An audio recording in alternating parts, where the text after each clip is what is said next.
वीर बलिदानी 1857 की क्रांति की गाथा। साल 1857 भारत की धरती पर स्वतंत्रता की पहली चिंगारी भड़क उठी थी। अंग्रेजों के अत्याचारों से त्रस्त भारतवासी अब चुप बैठने को तैयार नहीं थे। मेरठ से शुरू हुआ यह विद्रोह धीरे धीरे पूरे देश में फैलने लगा। कानपुर के एक छोटे से गांव में वीरनाथ नाम का एक युवा रहता था।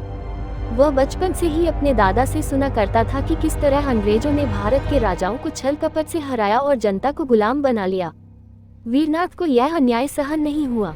उसने अपने गांव के युवाओं को संगठित किया और उन्हें युद्ध के लिए तैयार करने लगा। इसी बीच झांसी की रानी लक्ष्मीबाई ने भी विद्रोह का बिगुल बजा दिया था। वीरनाथ अपने कुछ साथियों के साथ झांसी पहुंचा और रानी की सेना में शामिल हो गया। वह अंग्रेजों के खिलाफ कई लड़ाइयों में शामिल हुआ। अपनी वीरता के कारण जल्द ही उसे झांसी की सेना में एक महत्वपूर्ण स्थान मिल गया।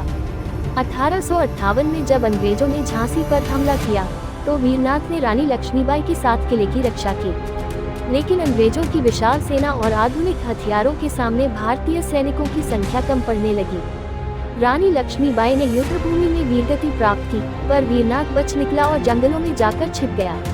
अगले कुछ महीनों तक वीरनाथ ने छापामार युद्ध जारी रखा। वह अंग्रेजी चौकियों पर हमला करता, हथियार लूटता और स्थानीय लोगों को क्रांति में शामिल होने के लिए प्रेरित करता। लेकिन एक दिन एक गद्दार ने उसकी सूचना अंग्रेजों को दे दी। अंग्रेजों ने उसे पकड़ लिया और उसे सरेआम फांसी देने का आदेश दिया।